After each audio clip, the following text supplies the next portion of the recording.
Yo tout le monde, c'est Aurel, on se retrouve pour la review de l'épisode 76 de Boruto. Si vous n'avez pas vu l'épisode, je vous invite à aller le voir, c'est disponible gratuitement et légalement sur ADN, lien en description. Petit changement aussi, ma review sur le dimanche, parce que maintenant les épisodes sont diffusés le dimanche, donc vous les avez tous les dimanches. Je crois que c'est aux environs de 10h30, en tout cas sur ADN aujourd'hui c'est sorti aux environs de 10h30, mais je ne sais pas si les autres semaines ça sera pareil. Donc voilà, du coup épisode 76 qui était assez intéressant. On rentre un petit peu plus dans les choses sérieuses, on va dire, parce que c'est vrai qu'on a eu deux épisodes où c'était un petit peu les épreuves de la grotte Ryuji, hein. Je vous rappelle que Boruto ainsi que Shikadai, Sarada et tout le groupe, enfin soit, sont à la recherche de Mitsuki, et notamment ils devaient demander à Akuja, l'ermite de la grotte Ryuji, justement, donc c'est l'ermite des serpents là, son aide tout simplement pour déchiffrer un petit peu ce que le serpent de Mitsuki voulait dire. Du coup, ils ont dû passer certaines épreuves, au final ils sont arrivés justement à l'ermite Akuja. D'habitude les gens qui passent ces épreuves, c'est les gens qui veulent débloquer les pouvoirs de l'ermite, enfin apprendre justement les pouvoirs de l'ermite, etc.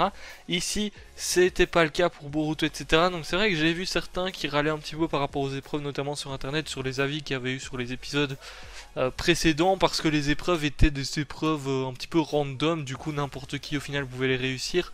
Sauf que je pense que les épreuves varient selon, à mon avis, les gens ici, notamment le groupe de Boruto, ils voulaient pas le pouvoir, donc les épreuves étaient un petit peu plus simples. Et si effectivement, au fil des épreuves, la personne veut le pouvoir, etc., et puis que ça se voit, je pense que les épreuves deviennent de plus en plus compliquées. Enfin, ça, c'est d'après moi. Et du coup, il devait récupérer l'écaille inversée de Garaga, qui est du coup un serpent justement assez vénère qui est dans la grotte et qui est c'est un serpent méchant, on va dire, hein. C'est un petit peu le big boss, on va dire, de la grotte, c'est le big boss méchant de la grotte plutôt. Et du coup on s'était arrêté là la dernière fois. Il devait justement aller à la rencontre de Garaga. Alors avant de démarrer de parler de cet épisode, on va déjà parler de l'opening, hein, parce qu'on a un nouvel opening et un nouvel ending d'ailleurs, les deux. Que dire au niveau de l'opening? Je pense que c'est le meilleur qu'on a eu de Boruto jusqu'ici. Et clairement, bon là il y a beaucoup d'animés qui sont sortis, qui ont changé de saison, du coup nouvel opening et tout à côté, parce qu'on passe à la saison automne. Je peux vous dire que je pense que jusqu'ici en tout cas, c'est le meilleur opening de cette saison. Et clairement c'est le meilleur de Boruto déjà. Que ça soit niveau animation, la musique est très sympa, elle me fait penser un petit peu aux musiques...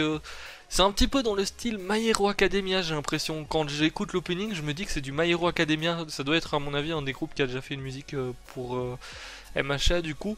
Mais c'est vrai que c'est le meilleur opening. Il n'y a pas... il y a pas à débattre au niveau de l'animation, de ce qui se passe dedans, c'est le top du top. L'ending aussi est très sympa. Bon, moi je suis un petit peu moins ending, c'est vrai que je les écoute, mais je les écoute une fois, puis souvent je les passe parce qu'ils sont pas forcément exceptionnels, etc. C'est un petit peu plus calme, donc c'est ça que je trouve un petit peu dommage dans les endings. Bon, c'est la fin de l'épisode, donc c'est un petit peu normal. Du coup, voilà, il est sympa, mais pas exceptionnel. Au niveau de l'épisode, du coup, on a Boruto et les autres qui partent justement à la rencontre de Garaga. Au final, ils tombent assez rapidement sur lui. Alors, en chemin, ils tombent notamment sur des serpents qui sont transformés en pierre, etc. Enfin, sur des statues de serpents. Et à un moment donné, ils tombent justement en face de Garaga. Donc on remarque directement que c'est un serpent un petit peu plus bagarreur. Il a un œil qui est une cicatrice sur l'œil et tout. Enfin, ça se voit que c'est un serpent un petit peu plus méchant, j'ai envie de dire, à sa tête. Déjà, il est rouge et tout, donc ça fait penser un petit peu plus au méchant. Bon, malheureusement, ils se rendent compte que c'est pas si simple parce que ils n'arrivent à rien au départ. Et heureusement, on a un serpent qui vient aider à un moment donné Sarada, parce que Sarada allait se faire avoir. On a un autre serpent qui arrive et on remarque directement que c'est un serpent que l'on connaît. En tout cas, il ressemble vachement à un serpent que l'on connaît, étant donné que c'est le serpent de Sasuke qui est venu aider tout simplement Sarada. Donc c'est Aoda, le serpent de Sasuke. Qui est venu tout simplement aider à Sarada. Du coup, bon, ils en profitent un petit peu pour se barrer le groupe, parce qu'ils se doutent bien qu'ils ont aucune chance pour le moment contre Garaga. Donc, pendant ce temps-là, au village, on a Moegi qui revient. Moegi, c'est la sensei du groupe de Shikadai. Du coup, je sais plus, c'est l'équipe numéro combien C'est la 10, non?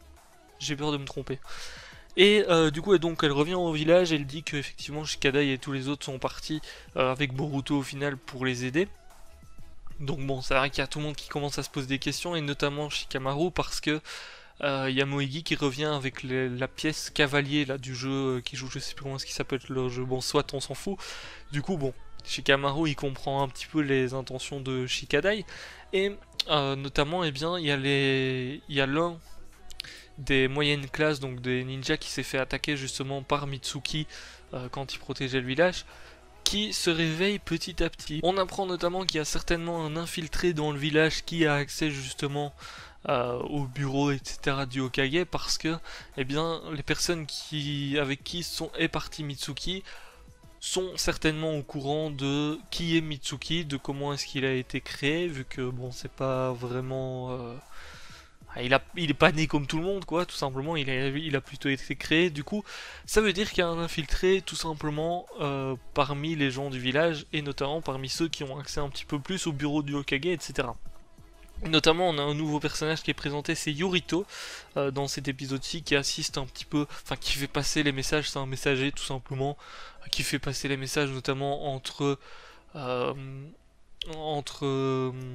Sakura notamment et Naruto quand elle soigne quelqu'un ou autre, c'est un petit peu lui qui fait passer les messages, donc il a accès au bureau au final de Naruto.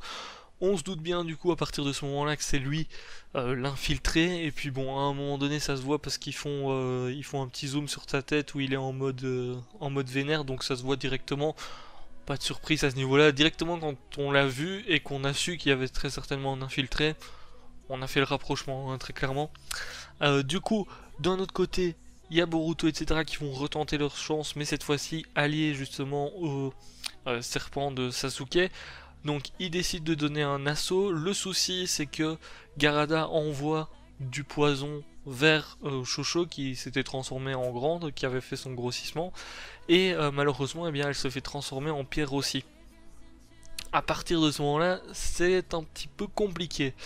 Et eh bien notamment l'épisode termine là-dessus, donc on sait pas trop ce qui va se passer pour elle, mais c'est vrai que elle est transformée en pierre. D'un côté déjà que quand ils étaient tous ensemble, et même avec le serpent de Sasuke, ils n'arrivaient pas à grand chose contre Garada. Là ça risque d'être un petit peu compliqué. D'un autre côté pour le village par contre, il y a quand même pas mal de gens au final qui soutiennent justement Boruto, etc. Alors effectivement ils sont à leur recherche parce qu'ils veulent pas justement que les villageois apprennent un petit peu ce qui se passe, comme quoi eux sont partis, etc., qu'il y a une attaque et tout. Ils veulent garder le secret tout simplement pour éviter que y ait du grabuge tout simplement dans le village.